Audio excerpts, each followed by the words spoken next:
Hey everybody, welcome back to Dollbellieknits. This is the second in a series of tutorials of how I knit my socks, 2 at a time, toe up, using 2 short circular needles. The first video was how I cast on for the socks. In this video, I will show how I shape the toes. There are a few different ways to shape the toes. There are German short rows and the sweet tomato heel, but I prefer the wrap and turn method. I'll put links in the description box below for these other methods in case you find you don't like how I'm doing it.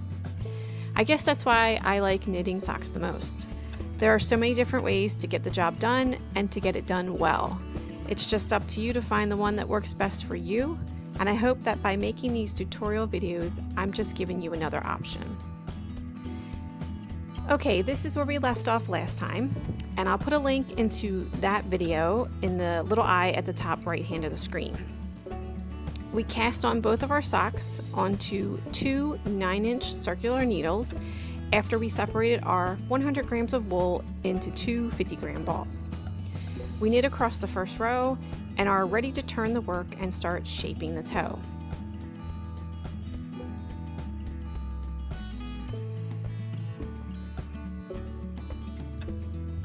I'm going to slide the stitches to the right and then pull the inactive needle out and let it hang. Remember, we used a second needle as essentially waste yarn to keep the second half of our stitches safe until we are ready to knit with them. Since this is the back side of the work, I'll be purling the stitches on this side. I'm going to purl across the stitches in this first sock until I get to the last stitch.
When we get to the last stitch, this is where the wrapping happens. Since I've been purling, my working yarn is in the front. So I'm going to pull the yarn to the back, pass the last stitch over from the left needle to the right needle, and then bring the working yarn back around to the front, wrapping the stitch. If we were working only one sock, we would turn our work and carry on, hence the term wrap and turn. But we have a second sock to get through first. Repeat the same process with sock 2, purling across the stitches until the last stitch,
Wrap the stitch by pulling the working yarn from the front to the back, passing the last stitch over from the left needle to the right needle, and then bring the working yarn back around to the front.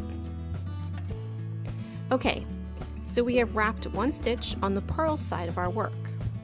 Now we do the same on the knit side. So I turn the work, and that first stitch that has been wrapped, we are just going to slip it again from the left to the right needle. Stitches that are wrapped go unworked until we have wrapped all the required stitches. Now that we are on the right side of the work, we are going to knit across all stitches until the last stitch.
And then guess what? You got it. We're going to wrap that last stitch. But this time, since our working yarn is in the back, we need to pull it from the back to the front and then back again after we slip the unworked knit stitch from the left to the right needle. And because we have a second sock to work on, we're going to repeat the same process for the second sock. Knit across all stitches until the last stitch,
pull the yarn from the back to the front and then back again, slipping the unworked knit stitch from the left to the right needle. Okay, so here we are, and we have wrapped and turned for one stitch on each side of the sock. This would be a good time to, if you don't know, explain how toe-up socks work. Basically, we would be making a pocket for the toes to slide into, kind of like this silicone oven mitt. But the pocket is worked flat using these wraps and turns to shorten the rows and cause the fabric to curve in on itself. It's why we are only working 1/2 of the stitches for the sock right now. So remember when I said that we would leave the wrap stitches unworked until we wrapped all the required stitches? If you are following a pattern, it will tell you how many stitches to wrap, but I find that wrapping about half of your stitches will do. What I mean is, if you have a 64 stitch sock, you are only working with half of your stitches to shape the toe, 32. Half of that is 16. You have to wrap an even number of stitches on each side of the sock to get the fabric to curve and fold over on itself. So that means wrapping 8 stitches on each side of the sock to shape the toe. Half of half of half. So we are just going to keep wrapping and turning until we have wrapped all the stitches we need. But because we are working 2 socks at the same time, you'll have to slip the wrap stitches back and forth in order to knit the second sock. It's not hard, it just requires remembering to do it, or you'll have worked only 1 sock and have some incomplete rows. Also, try not to get your balls of yarn mixed up. All of these things are completely fixable, but better to be avoided. Of course, we can't leave all these unworked stitches and still have a nice looking sock. In order to complete the process, we have to go back and pick up all the wrap stitches and work them back into the sock. And I've found a little secret to make it look as nice as possible. But you'll have to wait until next time to see how that goes. So if you like what you see, please consider subscribing to the channel and giving this video a thumbs up. Also, you're going to want to tap the bell so that you get notified when the next video comes out. Thanks for watching, and see you next time.